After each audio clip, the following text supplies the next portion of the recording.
The map is not the territory, is one of the fundamental presuppositions of NLP, Neuro Linguistic Programming. What does this statement mean? And what are the implications of this to our life? This presupposition tells us that the reality out there and the reality that you see are not the same.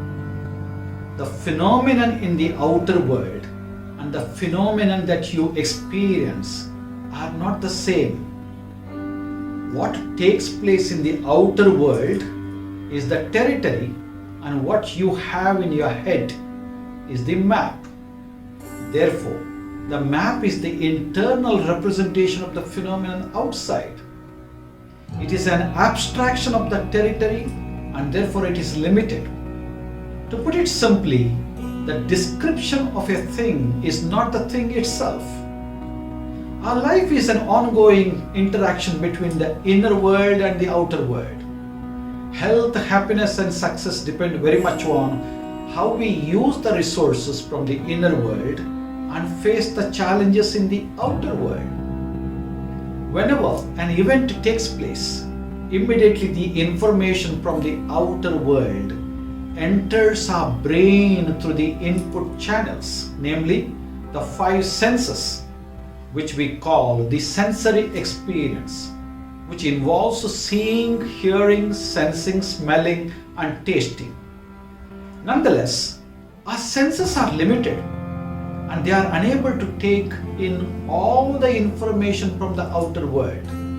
For instance, the entire amount of light out there does not enter our mind through our eyes. In fact, we take in only that part of the reality which is in direct contact with our senses in the given moment. Besides, the sensory experience of each person is unique and different. All of us do not experience the reality in the same way. For instance, while in deep sleep at night, I hear a loud noise outside. Immediately I assume to be a bomb blast and get scared and struggle to fall asleep after that.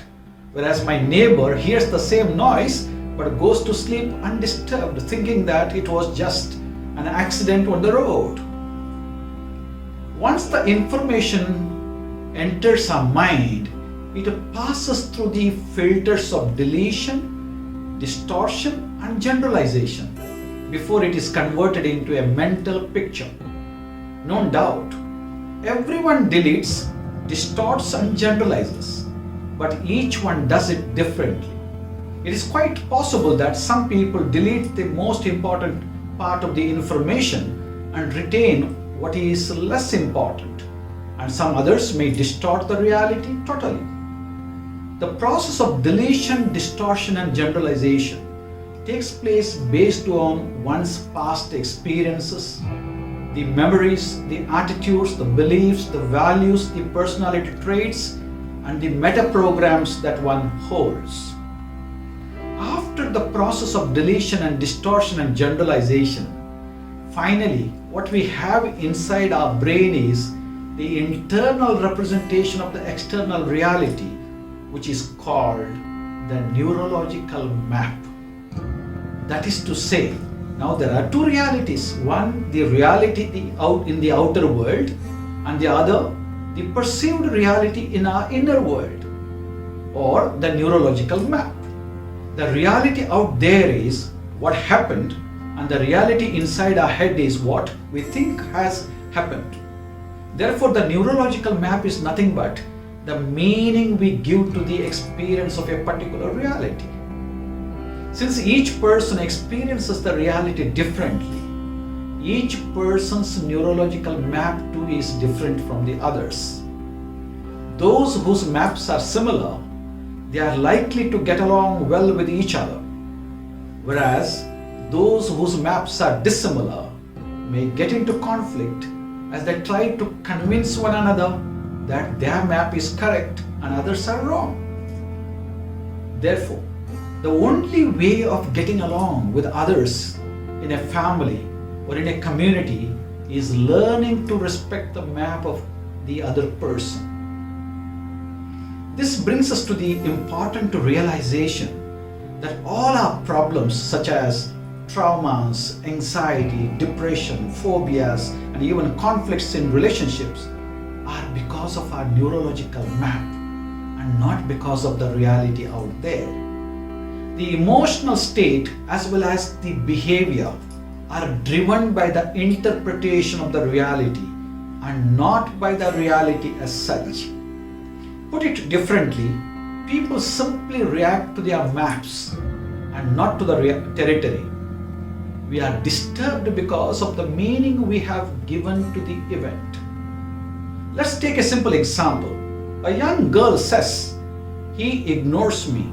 He does not like me." This is called distortion of the reality, and this is enough to cause her depression. Another example, a young woman says, "My husband never listens to me." This is called generalization, and this is enough to make her angry and frustrated with her husband. Thus, it is the meaning we assign to our experience what causes our emotional disturbance.